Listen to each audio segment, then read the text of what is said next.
So hello guys, welcome back to the channel. तो आज हम एक्सप्लेन करेंगे movie Twin Peaks Fire Walk With Me को, जो कि 1992 में रिलीज हुई थी।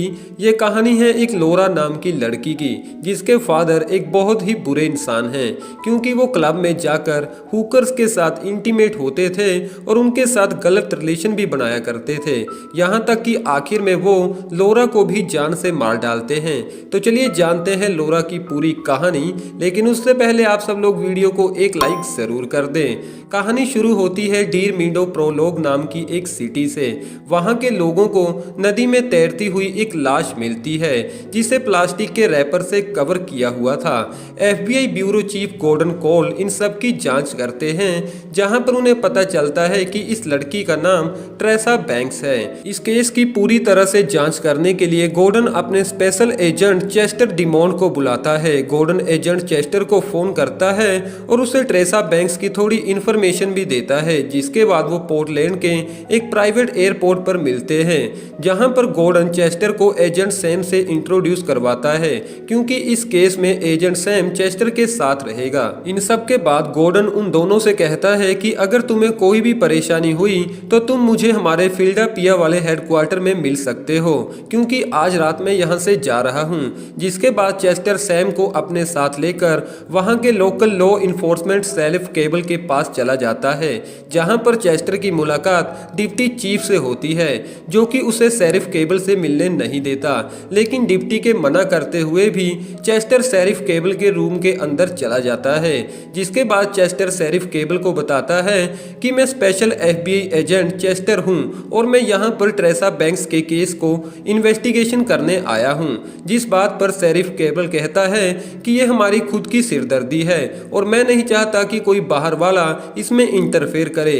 लेकिन चेस्टर कहता है कि मैं उन सब चीजों को देखना चाहता हूं जो कि तुम्हें ट्रेसा बैंक्स की डेड बॉडी से मिली हैं। अब चेस्टर सैम को अपने साथ लेकर ट्रेसा बैंक्स की डेड बॉडी के पास चला जाता है, जहां पर उन्हें बॉडी की रिंग फिंगर पर एक रिंग का निशान मिलता है, लेकिन ढूंढने पर उन्हें वो रिंग कहीं नहीं मिलती। डेड बॉडी की जांच करते हुए उन्हें रात के 3 बज जाते हैं। जिसके बाद वो दोनों रात को ही हैप्स नाम के एक रेस्टोरेंट में खाना खाने के लिए चले जाते हैं, जहां पर ट्रेसा वेट्रेस का काम किया करती थी। रेस्टोरेंट में चेस्टर एक वेट्रेस से ट्रेसा बैंक्स के बारे में पूछता है। वो वेट्रेस बताती है कि ट्रेसा ने बस 1 महीना ही हमारे साथ इस रेस्टोरेंट में काम किया है। ट्रेसा एक अच्छी लड़की थी, लेकिन उसे ड्रग्स लेने की एक बुरी आदत भी थी। अगले दिन चेस्टर और Sam fat road trailer park में चले जाते हैं और वहां के ओनर से कहते हैं कि हम ट्रेसा का ट्रेलर देखना चाहते हैं, जहां पर वो रहती थी। ट्रेसा के ट्रेलर में चेस्टर को ट्रेसा की एक पिक्चर मिलती है, जिसमें ट्रेसा ने वो रिंग पहनी हुई थी। सैम चेस्टर से कहता है कि हमें ट्रेसा की बॉडी को पूरी तरह से जांच करने के लिए उस बॉडी को हमारे ऑफिस के पोस्टमार्टम डॉक्टर के पास भेजना चाहिए। जिस बात पर शेरिफ केबल उन्हें मना कर देता है, लेकिन चेस्टर के सीनियर एफबीआई ऑफिसर होने के नाते शेरिफ को उनकी बात माननी पड़ती है। सैम उस बॉडी को अपने साथ ले जाता है, जबकि चेस्टर वापस से ट्रेलर पार्क में चला जाता है, जहां पर चेस्टर को डिप्टी क्लिफ के ट्रेलर के नीचे से ट्रेसा की वो रिंग मिलती है। जिसके बाद कहानी सीधा फिलाडेल्फिया हेडक्वार्टर से शुरू होती है, जहां पर चीफ गॉर्डन को पता चलता है कि एजेंट चेस्टर कहीं गायब हो चुका है। जिस बात का पता लगाने के लिए गॉर्डन एजेंट कूपर को वहां पर भेजता है, जहां पर कूपर को कोई भी सुराग नहीं मिलता। पूरे 1 साल बाद कहानी ट्विन पीक्स सिटी से शुरू होती है, जहां पर हम एक लड़की को देखते हैं जिसका नाम लोरा है। लोरा अपनी बेस्ट फ्रेंड डोना के साथ कॉलेज चली जाती है, जहां पर उसकी मुलाकात जेम्स के साथ होती है, जो कि लोरा का नया बॉयफ्रेंड है।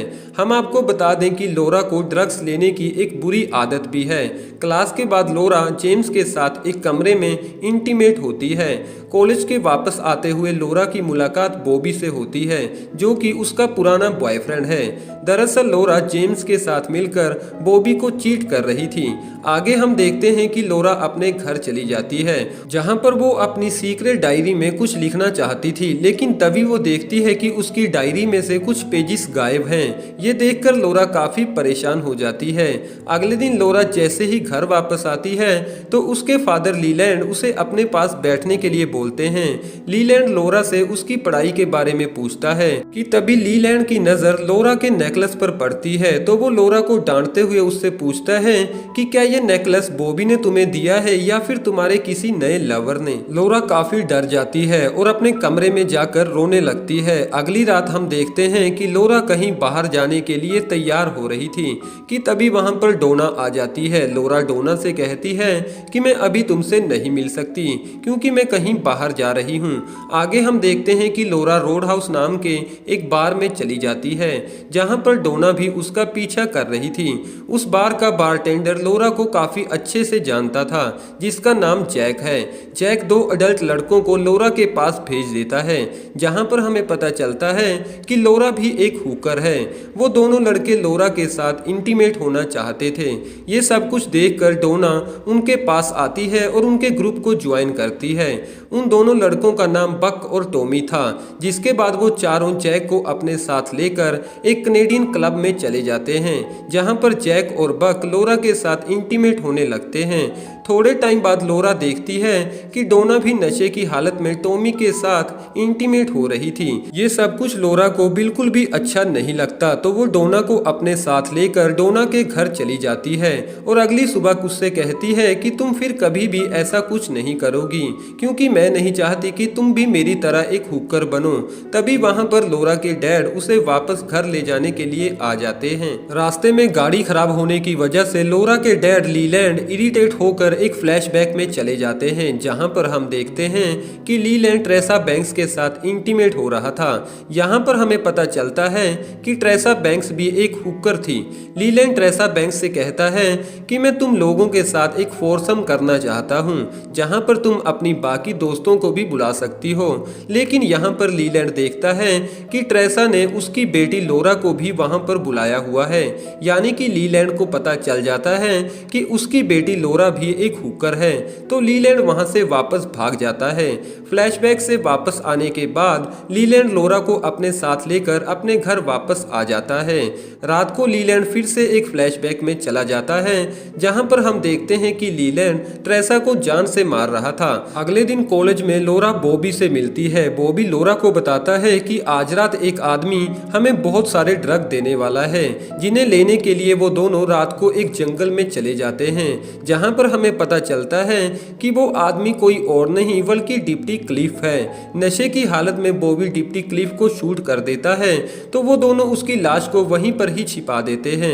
अगले दिन हम देखते हैं कि लोरा बॉबी के साथ ब्रेकअप कर लेती है और रात को जेम्स लोरा को फोन कर उसे मिलने के लिए बोलता है। लोरा चुपके से अपने कमरे की विंडो से घर के बाहर चली जाती है जहां पर जेम्स उसका वेट कर रहा था। लेकिन लोरा का फादर लीलैंड उसे ऐसा करते हुए देख लेता है।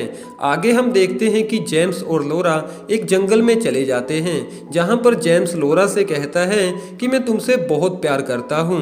यहां पर लोरा को जेम्स के लिए थोड़ा बुरा लगता है तो लोरा जेम्स से कहती है कि मैं वो नहीं हूं जो कि तुम मुझे समझ रहे हो।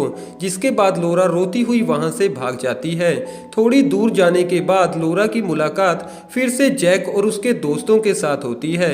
लोरा उन सब के साथ उनके कैबिन में चली जाती है जहां पर वो लोग जबरदस्ती लोरा के साथ इंटीमेट होने लगते हैं कि तभी वहां पर लोरा का फादर लीलैंड भी आ जाता है।